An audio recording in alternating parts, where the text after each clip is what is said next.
Okay, welcome. I am recording this video on the new moon. So if you're watching it on the new moon, it is July the 28th. Vedic astrology, it's a Cancer moon. Western astrology, it's a Leo full moon or new moon. So I just want to kind of straddle those energies to give you the Kundalini insight. So I'm here to help always with insights about your spiritual awakening. My purpose and my joy is to shine a light on this information that hasn't been well known in the West, that has been well known in the East. Much of my travels has brought me through India, through Asia, to study and to meditate and to learn and become aware of life force energy and how it moves in the body. So some of you might even be saying, I don't even really like the moon or know what the moon is. I've heard some of you guys say that, like, what if the moon is just like this device placed there? Or what is the deal with the moon? Or, I've heard a lot of people speak in these ways.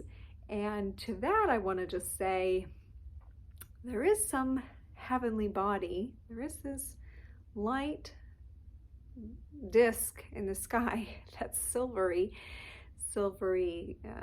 white, and at this point in time today it's dark, and so let me bring in some yogic sort of perspective on the whole thing. So regardless of what you think about the moon as an object, in yoga the moon signifies the feminine life force channel in the body, which is the left channel, also known as Ida, and that is receptive, and that is reflective and intuitive and internal and more mysterious and darker, kind of like the moon is not showing itself tonight. It represents the parasympathetic nervous system, the place where we are relaxed. It is receptivity and relaxation. It is also art and receptivity, magic, the qualities of divine feminine that all of us have that are the more subtle in nature, okay? Where the solar energies is represented by the right, and it is more active and external. So when we have this new or dark moon phase, wherever that is sitting in the astrology, we can always look at it in terms of yoga, which really means what we're doing to unify our body, mind, and breath. That's what yoga is all about, unification of the body, mind, and breath. And there's special emphasis today with new moon on the receptive qualities. So even though some say Leo, this is a time to seed and plant new, intentions going forward, or Cancer, this is a very nurturing sort of energy. We can just look at it in terms of the receptive in us. How can we be newly receptive, especially going through this potent time of the summer, also known as the Lion's Gate energy, which can be thought of as a giant opening, a dilation in the portal of the cosmic life force energy that started to open at the summer solstice, or if you're in the southern hemisphere, your winter solstice on June 21st, 22nd. So now we're coming toward the midpoint, which is the August 2nd. That's midpoint between a solstice and an equinox. We're getting close to that. That's some of the heightened energy of the Lion's Gate. That's the midpoint. It's a portal. It's an acupoint, if you will. And this new moon is really helping us go in, get in tune with our magical self, be a magnetizer. Feminine is magnetic, masculine is electric. So the feminine magnetizes, attracts.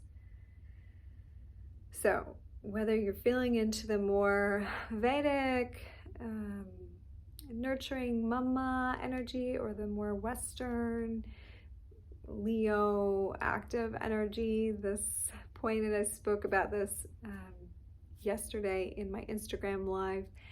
You can find me on Instagram at Bliss in the House, or Bliss Me.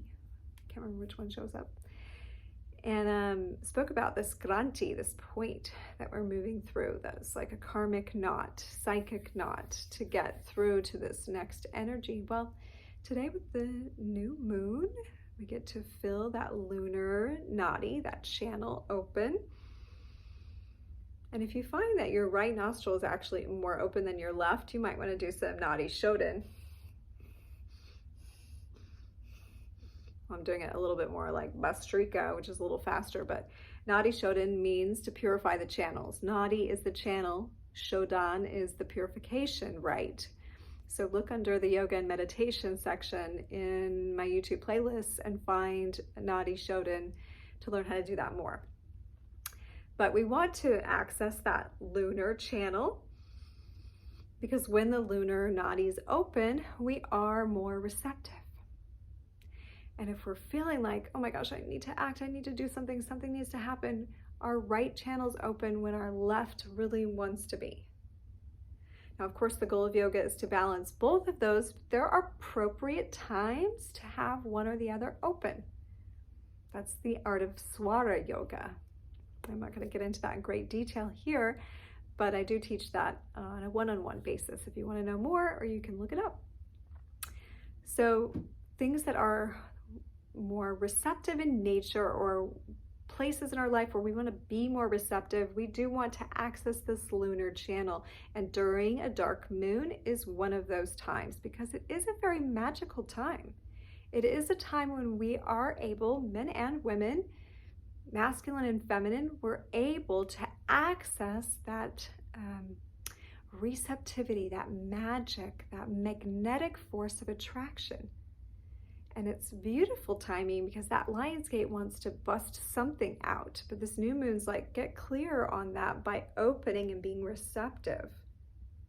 You probably spent the last few weeks really like dynamically going out and like feeling drawn to this and that after that last full moon. There was some real big energies there. But now you can tune into that left nostril and just breathe in and out there for a minute and find yourself dropping in, grounding in through your root.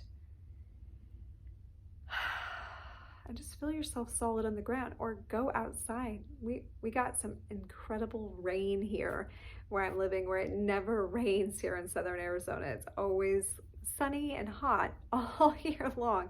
But we got this downpour, this cleansing rain, which to me was just such a beautiful sign of the old is being washed away. Let yourself be tuned into the earth so you can magnetize that which is meant for you, that the universe is aligning for you. And the moon energy is also about the mama. Cancer energy is associated with the moon. And also just the moon energy itself is always associated with the mother. Of course, there's some Vedic texts that talk about the lunar energy as masculine, but in general, we really see it as a mothering, nurturing, as it pulls the tides and as it pulls the female menstrual cycle, and it helps us get in tune with the cyclical way of living. There is this nurturing quality to the moon. And so the moon, when it's in its new or dark state, is pointing to going within the womb of our psyche, whether you're man or woman. And no, I don't subscribe to millions of other gender ideologies. So I'll just go ahead and say that right here. Everyone has masculine and feminine qualities, and then we have our bodies, and that's pretty much it. Everything else is confusion. So let's come out of the confusion and into clarity and just feel the moon energy. And what is it asking of you today? And can you get down with that? And this breathing practice in the left nostril can help you tune in, tap into that, find where you can sink into that magnetic force that you are, and all the things you're wanting to come to you. They're ready, they're ready, they're ready. You have to stop chasing them, going after them, trying so much, because right now it is all about the magnet, being the magnet, being with the energy of this moon. Okay, thank you for joining me. I hope you have a beautiful and magical dark moon. And if you're watching this on any other day, you can still utilize this information. The moon cycle reflects in our daily as well, that we do have like the darkest part of the night is reflected as the dark moon. And as we cycle to, so that would be like midnight is like your new moon time, and broad daylight is your full moon time at noon. So you have this whole cycle in one day as well. So you can find that reflection that when you need to go into magnetize, that's why they say the midnight is the witching hour, because that is the time the magic is heightened and you can tune into that magnetic force and draw from there. Okay, we'll see you next time. Blessings.